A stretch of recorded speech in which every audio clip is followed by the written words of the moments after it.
welcome. Hello. Et bien sûr, Colin Greenwood, le bassiste. Welcome, Colin. Merci. Colin's having a crisis with his headphones. My plug is too small to plug it in. Oh, okay. Well, it's just done. We'll fix it up. Right, we'll fix it up. First of all, first of all, like I was talking to Colin just seconds ago. I was telling him that it's so great that you guys are actually taking time out to invade your station. Yeah, it's just a college station. It's for you guys, college radio has always been important. Yeah, absolutely. Well, like in America, it's the only thing you can actually listen to without your mind melting. So, it just in Britain, college radio is a bit of a farce, really, because you can't actually transmit. You have to transmit onto campus, but you can't actually let that transmission spread into the rest of the town. And if you do, you get banned. So it's like, you're very lucky to be able to transmit all over. Mm-hmm. Yeah. Alors, Thom qui expliquait qu'il trouve ça quand même intéressant, les stations universitaires ici à Montréal. I have an amusing story. I was at a university called Cambridge University in England, and friends of mine did a radio show at a college called Churchill College, and university radio in England is pretty bad, and theirs was so bad they didn't have the power of the station to transmit beyond the building they were in. Mm-hmm. So they once did this show where they offered free money to anyone who turned up. They said they'd give them money if anyone actually heard the show, and of course nobody did. Nobody did. Alors c'est ce que les gars sont en train de m'expliquer, c'est qu'en Angleterre, les campus universitaires ne peuvent retransmettre la radio à l'extérieur des bureaux de l'endroit là auquel le campus universitaire. Alors il disait qu'ici à Montréal, on est très chanceux d'avoir une radio comme CISM où on peut retransmettre à 10 000 watts et un peu partout à travers la ville de Montréal. Now, I was listening to your brand new record, The Bands just came out, and I hear there are a lot of arrangements on the new record, a lot of strings, sound effects. I was wondering, how will you do that live? A lot of them we can actually do live because we've got 3 guitars. So we've got 3 guitars and lots of boxes with lots of flashing lights on. And apparently they can do those things, and we actually invested in a keyboard and things like that, and stuff, and so we can actually do quite a lot of it, because we were very aware that we would have to go out and play it live. I mean, obviously the strings are a bit difficult. Yeah. Are you gonna have like keyboards arrangements for the strings? Well, Johnny actually plays he plays his guitar and he plays the strings with the head of his guitar, so the keyboard's like kind of there. And he's doing, I don't know. It's my brother. He's a terrible show-off on stage. He loves to show off. Yeah. He insists on doing things like that. Yeah. Right now, he's tucked up in bed though because he's been throwing up all day. Yeah, I hear he's been sick. Yeah. Alors, je leur demandais comment ils comptaient reproduire les arrangements assez complexes qu'on trouve sur le dernier album de Bands. Il me disait que bon, ça va quand même assez bien pour Radiohead parce que 3 guitares sur la scène, alors ils peuvent faire beaucoup plus de choses à 3 guitares. Mais apparemment que le guitariste Johnny peut faire des acrobaties avec son manche de guitare sur un clavier et qu'ils vont s'arranger pour faire un petit quelque chose. Apparemment que ça devrait être assez intéressant. I was reading Vox magazine.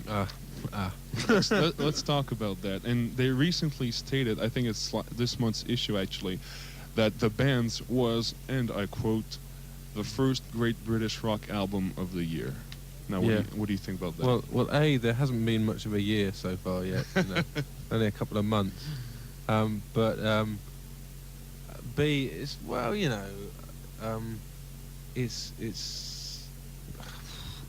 amazing when people say things like that. But I kind of it's a bit of a shock, to be perfectly honest, that people are turning around and saying all these things about the album. I mean, obviously we were proud of it, and obviously we wanted to make something that we were really proud of, and we felt having travelled all around the world and so on, promoting an album that we basically recorded in 2.5 weeks, that we wanted to do something a bit more, a bit special, and we were conscious of the fact we would have to hear it over a long period of time and live with it. And so to get that sort of praise back is like, well, it certainly helps you sleep at night.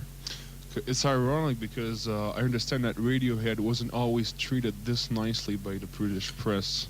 No, it's not that true, actually. I mean, we've always had much more good press than bad press. What never happened with Radiohead is that by the English press is that we were never said to be like the next big thing or going to be massively successful, which is probably a good thing, really. Mhm. Alors, je lui demandais ce qu'il pensait du magazine Vox qui vient de sortir. Ce magazine-là dit que The Band, le dernier album de The Radiohead, est le premier bon album anglais rock de l'année. Et Thom lui mentionnait, bon, c'est intéressant parce qu'il y a juste 4 mois dans l'année à date, alors c'est un peu trop tôt. Et puis, je leur mentionnais aussi que dans le passé, la presse britannique n'avait pas été très favorable à l'endroit de Radiohead. Et puis, apparemment que c'était pas si pire que ça. Ils ont dit, la presse britannique n'a jamais dit que Radiohead était pour être un très, très grand groupe, mais quand même, ils les ont très bien traités. Now we're going to take a listen to the first track of the album. It's called Planet Telex. Now, Right. Thom, I understand you recorded that particular track in a very peculiar way. Frame of mind, as well. It was. We went out for a meal, and we were getting very bogged down in the studio and getting very fed up. It wasn't much fun. And we went out for a meal, and then I turned to John Leckie and said, "I know, let's do just do a new song that we haven't written or anything, and we don't really know what we're going to do. Let's just write it here." And John looked at me like, "Oh my God!" And then what was it? I remember, Colin, you were saying something like, that was the fastest you'd ever seen John Leckie run. Yeah, he's quite an old geezer, and he wears moccasins when he's recording. So he's like shuffling around like with his big heavy microphones, like really quickly. It's like Benny Hill, actually. because we were all sort of really off on one, and we were kind of writing it there and then, so we had to do it really quick, otherwise we'd forget what it was we were trying to do. So we were all running around the studio. It lasted most of the night and most of the morning as well. You didn't record a track at 4 a.m. or something? I did the vocal at 4:30 in the morning. Yeah.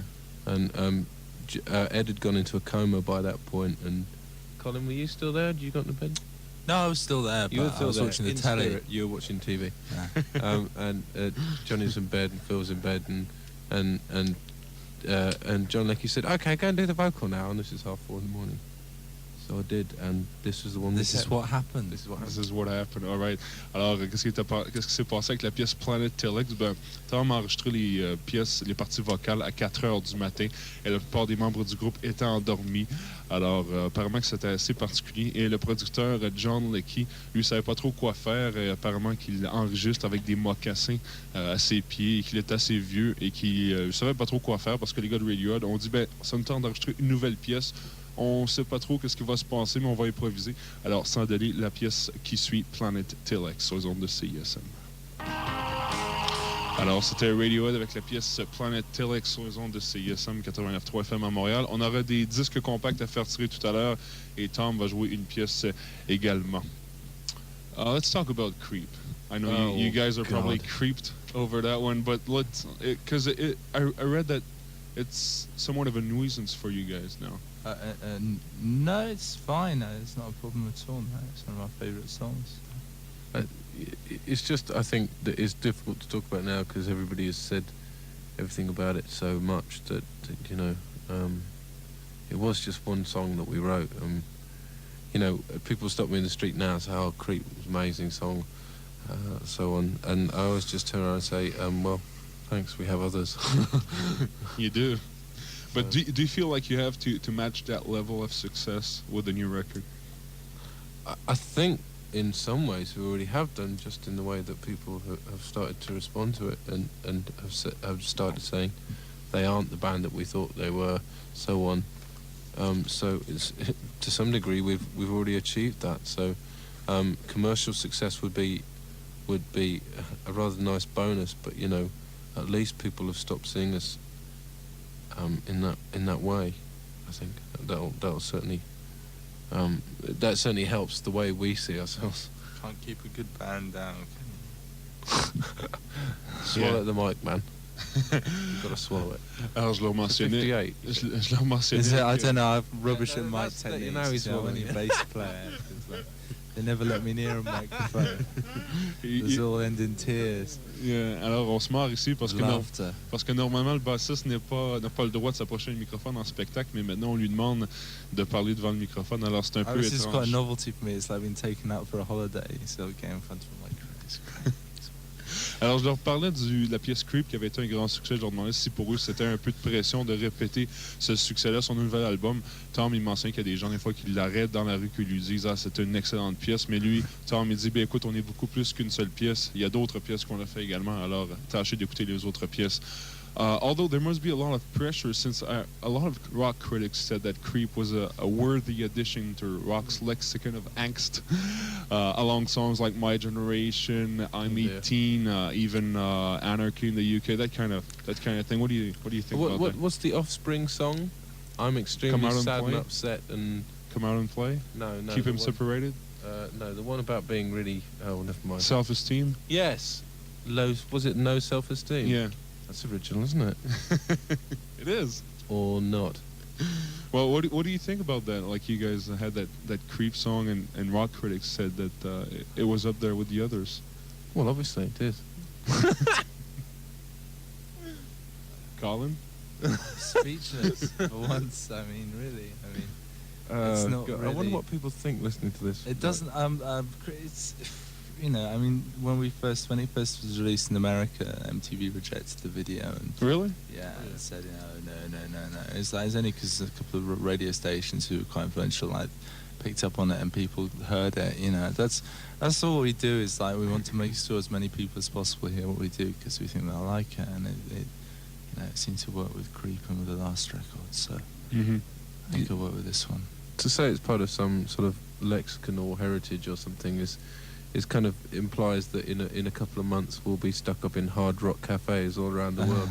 And I've been to hard rock cafes, and that's not where I want to be. Yeah. Alors, je leur mentionnais que plusieurs critiques rock ont dit de Creep que c'était une addition intéressante à un certain groupe de pièces comme My Generation, comme I'm 18, des refrains pour toute une génération. Et les gens de Radiohead ne sont pas vraiment d'accord avec ça. Et pour eux, donc, Creep, ce n'était qu'une pièce qu'ils ont composée. Et même le réseau MTV aux États-Unis avait même rejeté la vidéo au départ. Et ils ont été surpris de voir que ça avait eu le succès que ça a été. Et pourtant, eh bien, il veut surtout pas se retrouver au Hard Rock Café dans quelques années. Et il dit des groupes comme The Who, comme Alice Cooper, ben, ils se retrouvent au Hard Rock Café, mais Thom ne veut rien savoir de ce milieu-là. Et il mentionne que Offspring a également eu un succès dernièrement avec ce type de texte-là, avec la pièce Self-Esteem. Il disait très ironiquement que c'était original de la part de Offspring. I also heard that some guys on Death Row wrote you letters saying that they related to the lyrics from the song Creep. Yeah, I'm actually a mass murderer myself. So that's fair enough. They let you out? They let me out. Well, actually, I just paid them a lot of money. Okay. In fact, the prison owns most of the rights to Creep. No, but a lot of guys really on Death Row really wrote you and saying, but that must be awkward, really. Yeah, I didn't reply. What happens if one of those guys goes out and kills people and says it's because you heard Creep? That's a bit of a ridiculous line of questioning, quite frankly. Sorry. Let's change the subject. Change the subject. No more songs. Yes. Okay, but now actually, I think that you wrote My Iron Lung as kind of a response to the... It was originally My Electric Chair. We're back. Okay, sorry. It was written as a kind of response to the whole Creep thing, wasn't it? This is our next song. Yeah, it was sort of it was more what was going on around us. It wasn't necessarily just that song. It was more the whole notion of a life support system keeps you alive, but you can't actually do anything. When you're stuck in an iron lung, you can breathe and you can live and breathe, but there's very little else. Mm-hmm. And that's the kind of image that was just staying in my head at that point. And yes, it's kind of about Creep, but kind of more than that, hopefully. If it was just about Creep, I think it would be extremely boring. Why the EP exactly? Pardon? Why the EP? Because we had loads of songs left over, so we had to get them out. Really. Those were older songs. Yeah. Well, not necessarily just old, just ones that didn't fit on the album, and they were obviously not fitting. So rather than just dump them, we bunged them all on the Iron Lung EP, sort of thing. And there's more to come as well. We had quite a lot of songs. You do? Okay. Yes. Yeah, because I hear you guys junked a whole session with. No, we didn't junk the whole session. We re-recorded some tracks, but we didn't. I didn't junk all of it. With Mickey Most. No, he was we there. couldn't. It's interesting. We should do that. We just 3 or 4 o'clock sessions, and then in Mickey Moses' studio, the man who turned down the Rolling Stones because they worked after 12 as well. Actually, I found that the other day. It's so amusing. Yeah, he turned down. He got the call from Andrew Lloyd Goldman in late 60s to go in and record the next Stones record. And they said, what time are the boys turning up? About 3 in the morning. I said, oh, sod that, you know. I'm in bed by 12. Yeah. So that's his claim to fame. Yeah, he's quite a flamboyant character. He's got something like 20 odd different. Yeah, he turns up every day of the week in a different car. It's very impressive. Yeah, it's appalling taste. He's got a Honda Goldwing. You know what a Goldwing is? It's like a appalling motorbike. It's shocking. He's got one of those anyway. Colin's into He really shouldn't. Colin likes motorbikes, don't you, Colin? Yeah, I do. I like riding motorbikes. Alors, je leur parlais des Should I sessions. pause a bit longer there? Je leur parlais des sessions d'enregistrement avec le producteur Mickey Most, là, et Colin mentionnait une anecdote intéressante parce que c'est un vieux producteur qui, à l'époque, avait tout simplement envoyé promener les Rolling Stones. Il avait décidé qu'il ne voulait pas les enregistrer à l'époque, lors des années 60. Alors, ils ont enregistré quelques pièces avec Mickey Most. Mais ces pièces-là se retrouvent, il y en a quelques-unes sur le EP My Iron Lung et d'autres qui pourraient être finalement qui pourraient sortir plus tard également. Et je leur parlais bien sûr du succès de la pièce Creep. Ça leur tente pas vraiment d'en parler parce que bon, il y avait eu Thom avait reçu quelques lettres de condamnés à mort qui lui disaient dans ces lettres-là qu'il s'identifiait aux paroles de Creep, mais Thom trouve que c'est un peu hors de contexte, alors ça lui tentait pas vraiment d'en parler. C'est quelque chose qui semble les mettre un petit peu mal à l'aise. Now we're going to take a listen to the title track of the new record. It's called The Bands. It's just been charted here on CISM. And after that, I hear you're gonna play a little something for us. Yeah. And what would that be? Don't know yet. You don't know? You're gonna figure it out? I'll figure it out. Alors, pendant que Thom pense à quelle pièce il va nous jouer, on va entendre la pièce titre du dernier album de Radiohead, The Bands, sur les ondes de CISM. Radiohead sur les ondes de CISM 89.3 FM avec la pièce titre du dernier album The Bands. Ça sort demain en magasin. On a 4 CD à faire tirer. On va faire tirer un premièrement. You guys have a trivia question here, Colin? You got a trivia question? Yes, I do. I do have a trivia question, Richard, and the question is, and the first people ring in, I get signed copies of the record. Tom's cracking up on my left for some reason, and I'm finding it very weird because I just put the headphones on, and my voice is unnaturally sort of low and manly now all of a sudden, so I have to take these off because it's weird. Right, give me them. Okay, trivia question is. Our previous record was called Pablo Honey, so that's not the question. But I'd like to know what was the last track on that record called. Okay. And the last track on Pablo the first Honey. record. On Pablo Honey. OK. Yeah. Alors, la question de M. Colin, ici, on va donner 2 CD via le 343 CISM. La question, c'est quel est le nom de la dernière pièce sur l'album Pablo Honey, le premier album de Radiohead. 343 CISM, 2 CD, 2 posters, signés par les membres de Radiohead. Now, Thom, you're gonna play a little something for us? Yes. Okay, and that's gonna be Fake Plastic Trees, your first single of the new album. Apparently. Apparently. Yes. I get confused. That's yes. what I've been told. Alors, Thom va jouer Fake Plastic Trees. A green plastic watering can.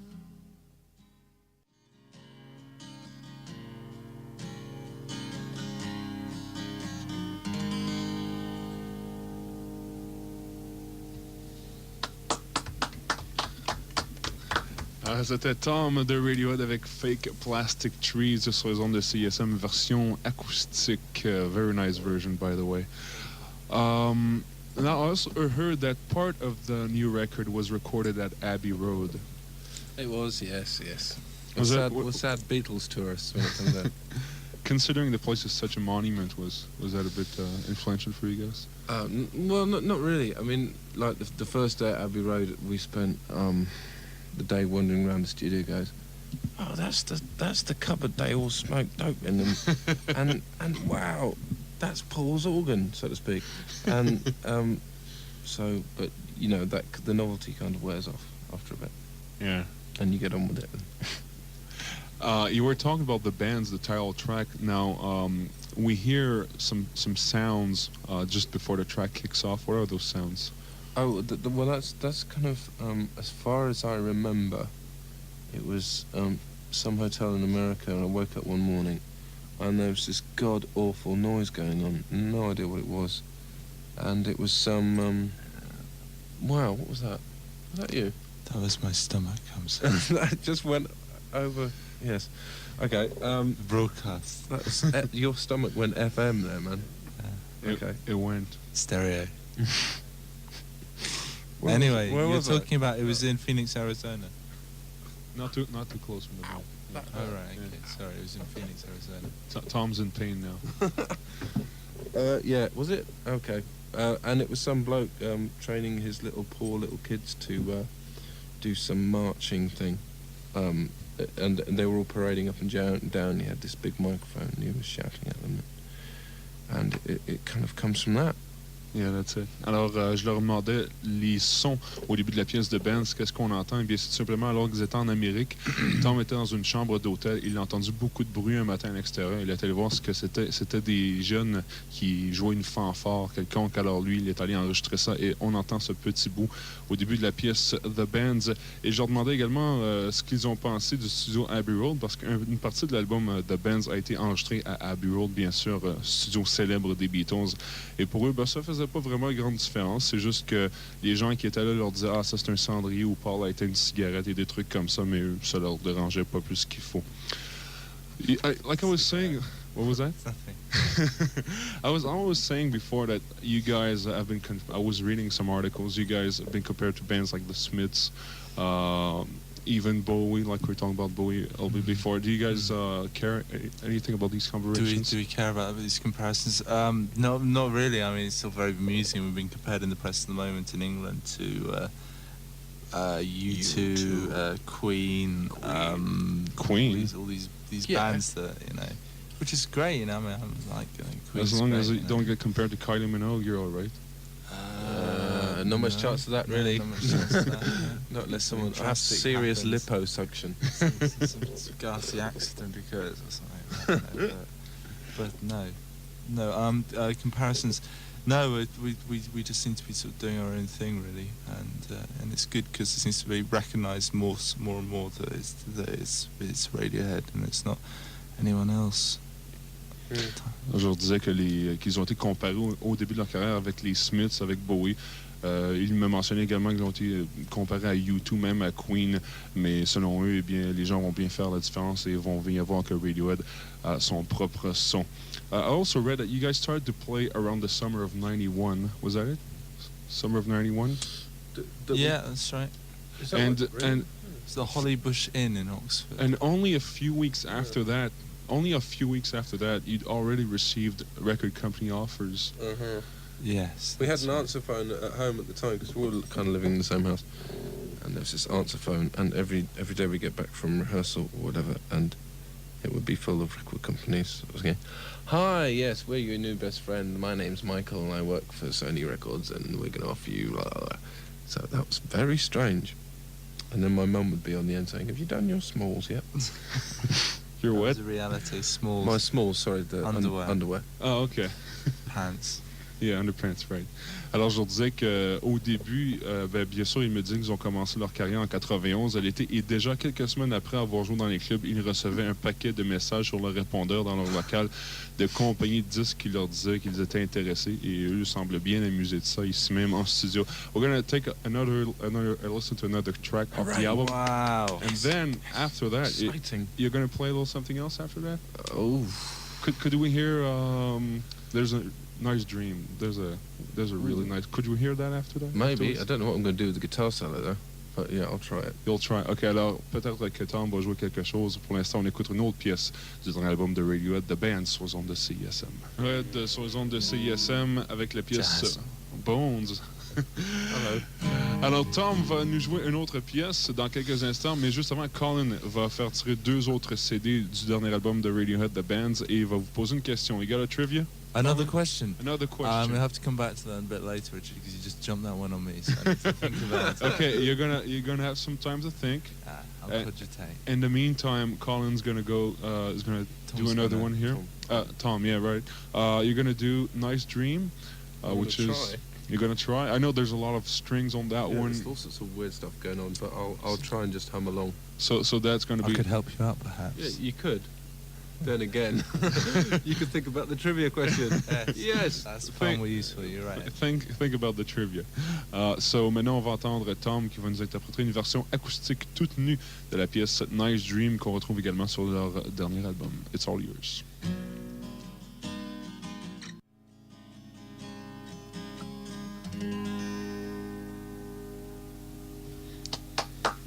That was wonderful.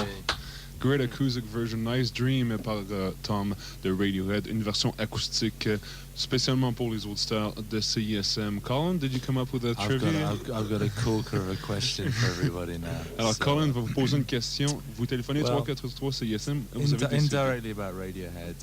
Radiohead, we did this record, the new record, The Bends, with a producer called John Leckie, who's very well known in England and elsewhere for doing the first Stone Roses album. Yes. So, but what I'd like to know is I'd like to know that people to name 2 other artists that John Leckie has done the records with. Okay. Yeah. Alors, le dernier album de Radiohead produit par John Leckie, qui a travaillé entre autres avec les Stone Roses, mais John Leckie a également travaillé avec d'autres artistes britanniques bien connus. Colin veut savoir avec qui. 343 CISM, et vous allez vous procurer des CD autographiés de Radiohead. On en a 2. Before we go here, Thom, you have a certain reputation. Now we're going to talk about this for slagging other bands. I was reading. Oh, really? Yes, like you've said that Suede has given you something to fight against, things like that. Well, that's. Well, yeah. I mean, that doesn't necessarily mean I'm slagging them off. I mean, I actually think they're getting better and better. But there you go. What about what happened with Kurt Cobain? What about what happened with Kurt Cobain? Remember what you said about his wave? Yeah, I do. Yeah, I regretted that, and I wish I'd apologised. Yeah, but you do have some sort of reputation. I did. I stopped doing it. Especially in the papers. I did have. Yeah, I stopped doing it. So now that's all. Except Offspring. Offspring. Okay. It's only because they wear shirts. Exactly. And funny shorts. And look like they're in therapy. Alors, Thom, qui a une certaine réputation pour dire du mal de certains autres groupes. On se souvient de ces frasques de Kurt Cobain également, de Suede, mais maintenant, il dit que c'est calmé de ce côté-là. Le seul groupe avec qui Thom a un problème maintenant, c'est Offspring, parce qu'il dit qu'il devrait aller en thérapie. Before we go, guys, any touring plans? I would assume so. Yes, there are some touring plans, but we have no idea what they are. So we have a fairly good idea that we're going to be doing some dates in Canada at some point at the end of June, July, as soon as possible, because you sounded very gruff when you did that. That was very. Remember, you guys remember? I got my sexy late night radio time voice on. I've been nipping out for a cigarette between songs as well. So. You guys remember your last time here in Montreal when you played? Yeah, we played at Woodstock Club. Very good memory. Nirvana playing the same night as well. Exactly. And some people went down to this is '93. It was end of October, I think. Yeah, '93. Yeah, and it was really good. And we also played in Vancouver and Toronto as well. And, alors, les membres de Radiohead in June, you're saying, back in Montreal? Yeah, I hope so very much. Apparently, it's a really good time to be here. It's like a lot of music festival. Yes, exactly. Alors, Colin qui me mentionne que Radiohead devrait être de retour à Montréal pour jouer cette fois-ci en spectacle au mois de juin. Il me dit qu'il se souvient d'avoir joué ici au Woodstock en 93. C'était la même journée que Nirvana avait donné son fameux spectacle à l'Auditorium de Verdun. Il dit qu'ils avaient eu un très bon temps ici au Woodstock à Montréal. Et donc, il devrait partir en tournée au Canada pour le mois de juin. So, guys, thanks a lot for dropping by at CISM, Thom. Yeah, I'm sorry about invading your station like this. I didn't realise it was going to be this sort of... Go on so long, and I'm sorry. We interrupted your regular program and stuff. Yes, Sorry. and it was good as well. We were listening. It was the whole point, guys. Okay. Colin, thanks a lot. Merci. Alors, les membres de Radiohead qui étaient parmi nous, le nouvel album de la formation The Bands sort demain. Alors, nous, on va les revoir au mois de juin. L'émission de Claude Zamorissette s'en vient, Nouvelle Vague, restez des nôtres. Yannick G en collaboration.